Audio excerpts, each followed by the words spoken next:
What are you doing here, Grandma? When I got to my son's house, I was shocked by what I saw. In the dim light, my grandchild was sitting outside the door without shoes. Aren't you cold? Yeah. Without thinking, I hugged my grandchild. I remembered the weather report saying it might snow tonight. How could my son and his wife leave such a young child outside? I started to get angry. Why are you sitting out here then? My grandchild, trying not to cry, said, I'm not allowed in. Why not? It's my brother's birthday, and only real family is allowed. What? I raised my voice under the cold sky. What do they mean by real family? My grandchild, overwhelmed with emotion, began to cry loudly, his face a mess with tears and a runny nose. Let's go somewhere warm, okay? It's cold here. You must be hungry too, right? We'll get there soon. Near my son's house, there was a pub run by an old friend. I couldn't be picky about the place. Thinking they would welcome us, I opened the door. Oh, you're back again. Got a bit of a situation. My grandchild peeked out from behind me. Is that your grandchild? Yes, that's right. I immediately contacted someone. What my son and his wife were doing was unacceptable. Leaving my precious grandchild like this. They're going to face the consequences. As a mother and mother-in-law, I was ready to act. By calling the real family, my son and his wife were about to face their reckoning. My name is Veronica, and I just turned 60 this year. My husband, whom I had been with for many years, passed away from an illness about 2 years ago. I live alone in the house he left me. Maybe it's time to live together, my son had suggested when he returned home after a long time. I'm fine on my own. I can manage, I told him. But it must be boring alone, right? Indeed, I'm alone, but somehow I don't feel lonely in this house.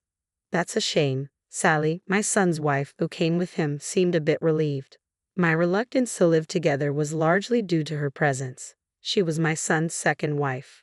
Sally, you must feel more comfortable without me around, right? What? No, it's not like that. At the time, I was a bit standoffish. I wasn't particularly close or distant with Sally, but we never quite clicked. My son and his wife have 2 children, but their daughter Natalia is my son's stepdaughter. I've heard he took her in somewhat reluctantly. Their younger son, John, was born shortly after they remarried. By the way, where is Natalia? Oh, Natalia is at a friend's house. I see. Now that I think about it, they rarely brought Natalia when they visited my house. And even when they did, I sensed a distance in their interactions with her. It wasn't like this with his first wife. What changed? I believe my son's first marriage ended due to his wife's infidelity. Although I had exchanged contact information with his ex-wife, we never stayed in touch. It was about 4 years ago when my son appeared with Sally, his new wife. What surprised me even more was that she was already pregnant. Nice to meet you, Veronica. Nice to meet you too. At that time, I felt it wasn't my place to interfere if my son had chosen her. But as issues involving me began to arise, so did my questions. Sally's true nature started to emerge, perhaps because she found my presence bothersome. The recent incident with Natalia was a clear example. Is Natalia really at a friend's? I inquired. I already told you that, she replied, clearly annoyed. But little did I know, this was just the beginning. What's with the raised voice, Sally? My son entered, sensing tension. It's nothing. Sally brushed it off, shooting me a glare before turning to John. I suspected they were hiding something about Natalia from me, judging by Sally's defensive reaction. But at that moment, I had no way to confirm it. Well, we should head back now. Okay, bring Natalia next time. My son's expression darkened at my request. It seemed both he and Sally were aware of the situation regarding Natalia. We'll bring her next time. Good, please do. They exchanged whispers, but I couldn't make out what they were saying. After that, they stopped visiting altogether. Perhaps they sensed my suspicions. Nevertheless, I couldn't stop worrying about Natalia, so I came up with a plan. Hello, I have a suggestion. What is it? About living together. Are you considering moving in with us? I've thought it over, and having you here might be nice. That's great. I'll start getting ready then. The sooner, the better, right? Really? You're sure? Yes, I don't want to be a burden on you. That would be a big help. And so it was decided that I would move in with my son's family. It wasn't because I disliked living alone. My main reason was to reconnect with Natalia, whom I hadn't seen in a long time, and make sure she was okay. I had considered visiting, but the distance made frequent trips impractical, as it was nearly 2 hours by train. I hoped this move would resolve things, but there was a lingering unease. Still, I couldn't just sit back and do nothing. I immediately began preparing to move to my son's house, packing up my belongings and arranging for movers. 2 weeks later, I settled into living with them. Let's get along well from now on. From today, think of this place as your own home and relax. Thank you, I appreciate it. After the greetings, I went to see Natalia. I was speechless when I saw her. She should be 9 years old now, but she looked so thin. Natalia, do you remember me? Grandma? Yes, that's right. Grandma will live here with you from today. Really? Yay! Her smile, though fragile, was filled with effort. Alongside relief, I felt a deep sadness at how much she had deteriorated. It was clear that Natalia held the lowest position in the house, but I couldn't afford to make a scene that might worsen her situation. So I took her out under the guise of helping me. I'm going to do some shopping, okay? Oh, are you taking Natalia too? Yes, she's going to help me out a bit. All right, Sally appeared displeased, likely wanting to keep Natalia away from me. Whenever we went out, I made sure to treat Natalia to her favorite foods and take her to different places. Thanks to that, she seemed to regain some color and energy compared to when we first started living together. Natalia, what do you usually do at home? Well, I read books in my room or draw. Don't you play with your mom and dad? It was difficult to ask, but I was driven by a desire to help her. Dad and Mom always play with John. When I want to join, they tell me to go to my room. That's sad. From now on, Grandma will play with you a lot, okay? Yeah, it seemed more like neglect or even abuse rather than just poor parenting. Natalia had gained some weight since I arrived, but it was clear she hadn't been properly cared for before. I was determined to protect her no matter what. Then one day, after being out all morning due to a commitment with a friend, I returned home in the evening. What's happening? As I entered the house, I heard Sally's angry voice. What are you doing? Do it like I told you earlier. I'm sorry. It appeared Sally was scolding Natalia, and the situation seemed tense. Sally, what's going on? She's frightened. Natalia was crouched down, holding her head. This kind of incident must have happened many times when I wasn't around, or else Natalia wouldn't react like this. I positioned myself between Sally and Natalia. Don't interfere. This is part of teaching her. What happened just now? She didn't follow my instructions. Sally seemed upset. When I calmed her down and listened, it turned out she had asked Natalia to do the laundry, but Natalia accidentally used fabric softener instead of detergent. Everyone makes mistakes, right? Especially since Natalia is only 8. That's not an excuse, Sally snapped. Calm down, I insisted, but Sally snapped at me. If you're going to complain, then do it yourself. What? You're the one who started complaining. She left Natalia and me there and walked away. The atmosphere in the house was becoming unbearable. Grandma, it's okay. Don't worry, let's do it together. With a mix of anger and determination, I knew I couldn't let this continue. Later, I brought up the incident with my son. Don't you think this is too much? Well, Natalia is already 8 years old, so we thought it's time she learns to do various things, my son said, seeming uneasy. It's good to teach her, but what happened last time was excessive. That's too much, even for teaching. Well, it's your child. Aren't you supposed to take proper care of her? My son, perhaps injured by my words, responded with something shocking. I didn't even want to take her in the first place. What? Then why did you? I thought maybe she'd be useful, but she's turning out just like her mother. He continued to criticize his ex-wife, sounding more like he was trying to justify himself rather than expressing genuine anger. I was stunned by his words. Anyway, please pay more attention to Natalia. She's lonely too. I know, he said, but despite his words, my son and his wife continued to make Natalia do chores like cleaning, laundry, and even going shopping alone. Meanwhile, I quietly supported her without their knowledge. Despite being treated unfairly, Natalia never complained and worked diligently. I couldn't help but admire her determination. Curious about her motivation, I asked her why she was putting in so much effort. Why do you try so hard, Natalia? Because John's birthday is coming soon, she answered joyfully, but I could only watch. Why does such a good child have to suffer like this? You're a great big sister, Natalia.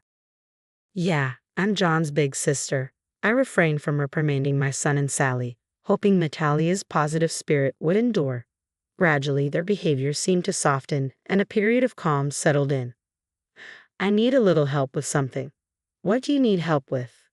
Yeah, I could use an extra hand. Sure, okay, thank you.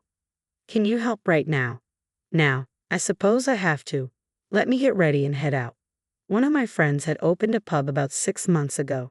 Today, their usual part-time worker was unavailable, so they asked for my assistance. Fortunately, the pub wasn't too far from my son's house. I'll be out for a while. Okay. By the way, we're celebrating John's birthday today. What? But his birthday is the day after tomorrow. We changed our minds. They had decided this while I was away, probably hoping to exclude me. I thought things had improved between us recently, but I was mistaken. Are you leaving now? Yes, I am.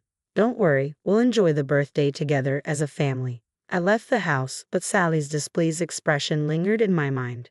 At the friend's pub, I helped with various tasks. Before I knew it, it was already past 9 p.m. Is it this late already? Thank you so much. Your help was really appreciated. It's fine. Working like this once in a while is good. We're always waiting for you. See you later. With those words echoing in my mind, I walked down the dark street, dreading the birthday celebration at home. As I finally reached the house, I was shocked by what I saw. Confusion set in, but I quickly focused on Natalia. Why are you here? Did they say something? I'm not allowed in. Only the real family can celebrate John's birthday, so I can't. Natalia's words echoed under the cold sky, loud enough for the neighbors to hear. What do they mean by real family? Overwhelmed with emotion, Natalia began crying loudly, tears streaming down her face. I knew we couldn't stay there any longer. Yes, my young daughter was left outside by my son despite looking forward to it so much. We need to leave. I decided, feeling we had no choice but to move. Let's go somewhere warm, okay? It's cold here. And you must be hungry too, right? We'll get there soon. I retraced our steps and headed towards the pub run by my friend. I couldn't be choosy about the place. I knew my friend would welcome us. As I opened the door, "Oh, you're back again. There's a situation." Natalia peeked out from behind me. "I understand. Let's sit down and talk. But first, let me make a quick phone call." I took out my smartphone and immediately dialed someone. I wouldn't let my son and his wife get away with leaving my precious granddaughter out in the cold. "What happened?" my friend asked, concerned. "It's about Natalia's parents." I began, explaining today's events and the ongoing situation with gestures and expressions. "What? Your son did this? Why didn't you do something?" My friend was incredulous. "They wouldn't listen to anything I said," I replied, feeling frustrated. "That's unbelievable. Could it be that Sally doesn't like Natalia because she's your son's child from his previous marriage? But Sally knew about Natalia before they remarried. Could she have married just to mistreat her? I hope not." My friend's suggestion was deeply troubling. If true, it meant my son might also be involved. Regardless of the reason, they needed to be held accountable.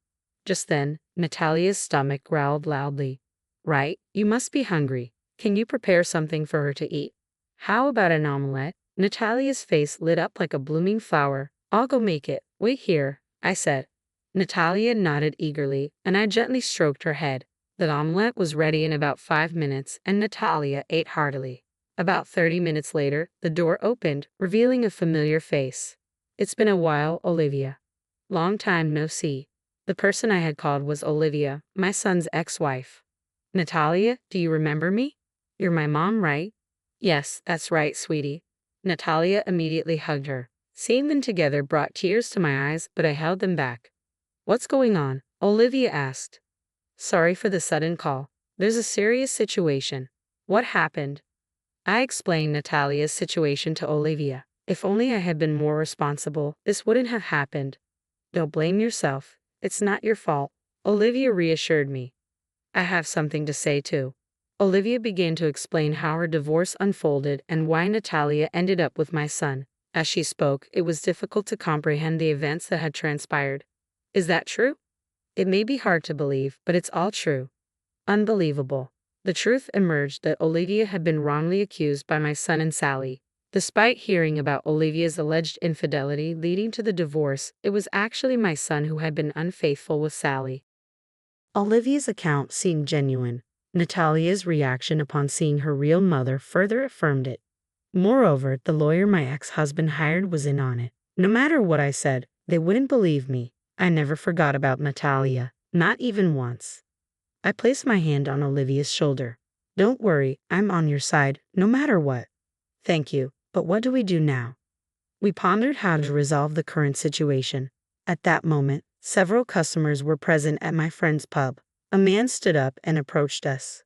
Excuse me, I couldn't help but overhear. Maybe you can help. And you are. He handed me his business card, which read attorney. I glanced between the card and the man. Are you sure? Yes, if that lawyer is genuine, I can forgive them. We unexpectedly found a strong ally in attorney Daniel, who offered to represent us pro bono. Deciding to return home for the night to avoid suspicion, I spoke to Olivia. Please take care of Natalia, and I'm sorry for everything. Don't apologize. I actually thought you might hate me. Not at all. I should have reached out to you sooner. We were united in defending Natalia. Over the next 2 months, we maintained our routine, ensuring Natalia's safety. Thankfully, my son and Sally were preoccupied with John, leaving Natalia unharmed. Then Olivia called. Everything's ready. I'll be there soon. Sure, let's show those two what they deserve. 3 days later, Olivia and attorney Daniel arrived at my son's house. The couple was taken aback by the unexpected visit. What are you doing here? What does this old flame want? My son exclaimed. Olivia remained composed. We're here to file a lawsuit against both of you. What? Are you out of your mind? Attorney Daniel then handed over a document. This document states that Natalia should live with Olivia. You expect us to accept this just because you say so. Shall I explain? First, the lawyer you hired doesn't exist, does he? The couple looked visibly shaken, sweat forming on their brows. My investigation revealed there's no such person registered with the Bar Association, and he had a criminal record for fraud. You knew this, right? He was your friend. I confronted my son, who remained silent, staring at the floor. Sally, however, was defiant. Don't be ridiculous. You're making baseless accusations. I couldn't hold back any longer. Enough. Weren't you involved with Olivia even before your divorce? That's not true. But the timing of your child's birth suggests you were still married. Sally was left speechless. Just admit it. You took Natalia just to spite Olivia, didn't you? That's not true. That was his idea. She pointed accusingly at my son. What? Why me? You said it was better to take her since she's the daughter of that woman. We recorded everything. I revealed that I had been recording all our conversations with my smartphone. I'm ashamed to call such a man my son. Wait, Mom. I don't want to hear Mom from you. Both of you will face consequences, possibly even jail time. But what about John? You're right. Don't worry. If necessary, I'll take good care of him. With that, they fell silent. Olivia and I left them in their despair and walked out of the house. A week later, we were settled in my old home. We couldn't leave Natalia with them, but they continued their resistance until the end. It seems they intend to sue us, but even if they do, you're right, we had all the evidence and Daniel's support. They're just tightening the noose around their own necks. It turned out they had indeed hired a real lawyer, but it proved futile. The trial ended decisively in our favor. They lost and were saddled with hefty alimony payments and other charges. A week after the trial, my son reached out to me. I'm sorry for everything. Please help me. You're mistaken if you think you should apologize to me. You're the only one I can turn to, Mom. His voice sounded weak. Unfortunately, I no longer have a son. Don't contact me again. With that, I hung up. Following the incident, my son and Sally's relationship deteriorated, leading to their divorce. They both had to work tirelessly to pay off their debts, and John went to live with Sally's parents. All that remained for them was financial struggle. We'll visit soon, okay? Come with Mom. We'll be waiting. Since then, I've returned to my home, living as I please. My happiness now comes from visits with Natalia and Olivia. My future looks bright.